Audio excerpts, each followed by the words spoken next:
Dictation गति 100 शब्द प्रति मिनट स्टार्ट। महोदय, पिछले कुछ दिनों से हमारे देश में बाल दास्ता विरोधी आंदोलन लगातार मुखर, संगठित और व्यापक हुआ है, जिसके नतीजे भी सामने आए हैं।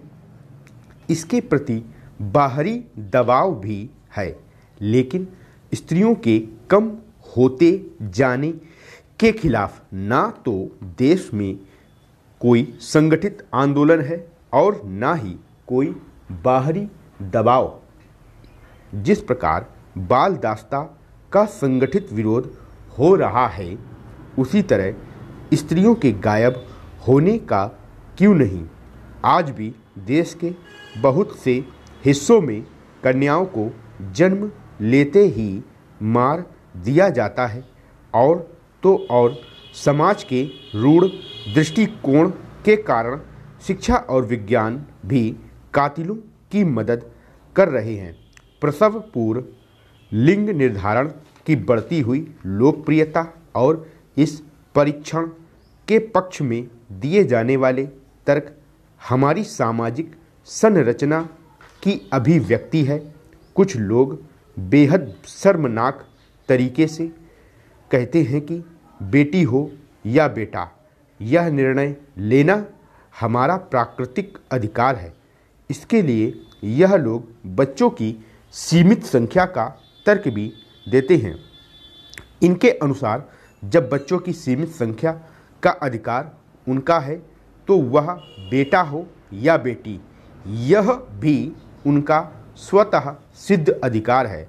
कुछ लोग यह तर्क भी देते हैं कि ऐसे बच्चे को जन्म देकर क्या फ़ायदा, जिसके साथ आजीवन असुरक्षा का भय जुड़ा रहे। उनके अनुसार ना तो बेटी घर में सुरक्षित है, ना बाहर, ना वह शादी से पहले सुरक्षित है, ना शादी के बाद, ना वह पढ़ाई लिखाई के स्थान पर सुरक्षित है और ना ही कामकाज के स्थान पर, ना वह परिजनों से सुरक्षित है और ना ही अन्यों से। फिर इस असुरक्षा के आतंक में क्यों जिया जाए? कितना बर्बर है और आदिम है। यह तर्क कि रोग का उन्मूलन ना हो तो रोगी को ही खत्म कर दिया जाए, क्यों नहीं?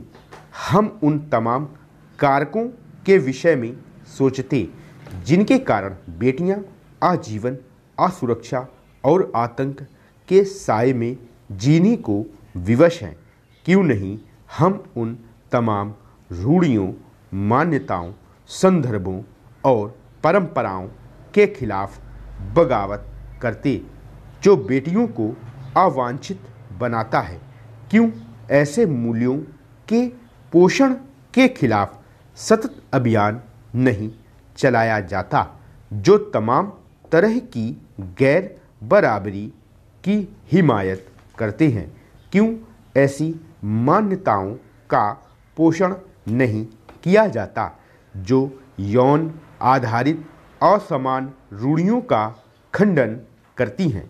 दरअसल हमारी मानसिक संरचना पूरी तरह से विभाजित है। एक ओर हमारा संस्कारगत मन है, दूसरी ओर है नई चेतना से सुसज्जित मन। संस्कारगत मन यौन आधारित गैर बराबरी का पोषण करता है, लेकिन नई चेतना से सुसज्जित मन उसका विरोध करता है। लेकिन संस्कारगत मन नई चेतना पर हावी हो जाता है और यथा स्थितिवाद को बनाए रखने में जुट जाता है। नई चेतना से सुसज्जित मन संस्कारगत मन के विरुद्ध लंबी अवधि तक संघर्ष नहीं करता है। नई चेतना की कौंध भर से संस्कारगत मानसिकता को बदलना संभव नहीं है। यही कारण है कि स्त्रियां लगातार गायब होती जा रही हैं और कहीं से कोई आवाज़ सुनाई नहीं पड़ती। महोदय, यही कारण है कि बेटियों को अवांछित समझकर गर्भ में ही मार दिया जाता है या जन्म लेने के बाद उन्हें मौत की नींद सुला दिया जाता है। कहते हैं बेटियों को मारने की जघन्य परंपरा बहुत पुरानी नहीं है। यह भी कहा जाता है कि कुछ तथाकथित ऊंची जातियां अपने झूठे दंभ के कारण बेटियों को मार देती थीं, लेकिन अब तो इसमें सभी जातियों के लोग शामिल हैं।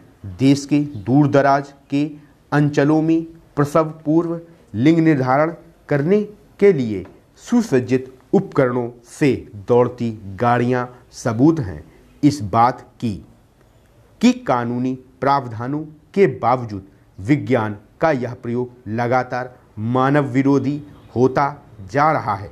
दरअसल कन्याओं के प्रति हमारे आचरण से साफ साफ झलकता है कि हम उन्हें उनका प्राप्य नहीं देते। भारतीय समाज उनकी परवरिश और पढ़ाई लिखाई के प्रति बड़े पैमाने पर उपेक्षा बरतता है। देश की ज़्यादातर लड़कियां कुपोषण से ग्रस्त हैं। उन्हें भोजन कम मात्रा में और बचा खुचा ही उपलब्ध होता है। विडंबना यह है कि माँ या दादी ही ऐसा काम करती हैं। ऐसा नहीं है कि वह ऐसा जानबूझकर करती हैं, बल्कि उनके संस्कारों में यह रच बस गया है कि लड़कियों की परवरिश को कोई अहमियत नहीं देनी चाहिए। इसीलिए ना तो उन्हें स्कूल भेजे जाने पर विशेष बल दिया जाता है, ना ही उनके स्वास्थ्य के विषय में कोई खास दिलचस्पी ली जाती है।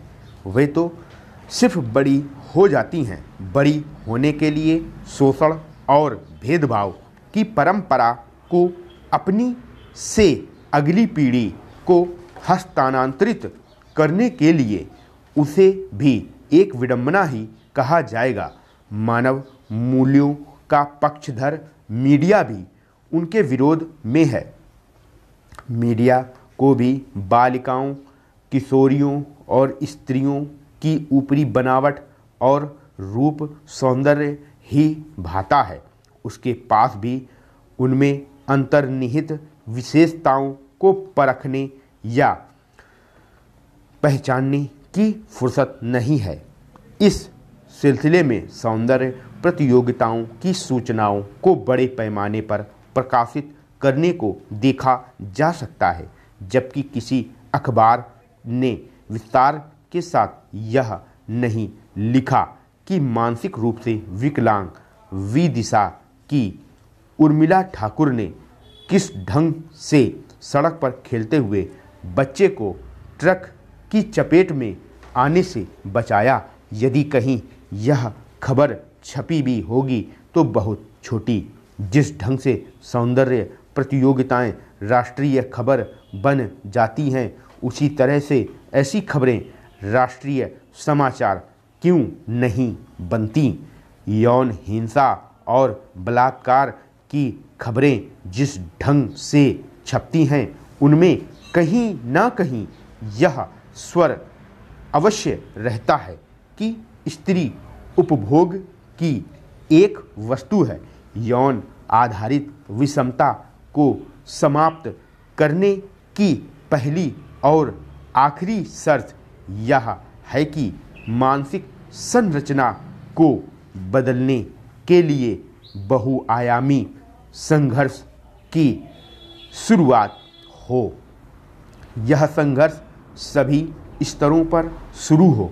यदि गैर बराबरी का पोषण करने वाले तमाम मूल्यों को चुनौती दी जाए और उनकी वैज्ञानिक मीमांसा की जाए, तो समाज वास्तविकता को स्वीकार करने की दिशा में अग्रसर हो सकता है।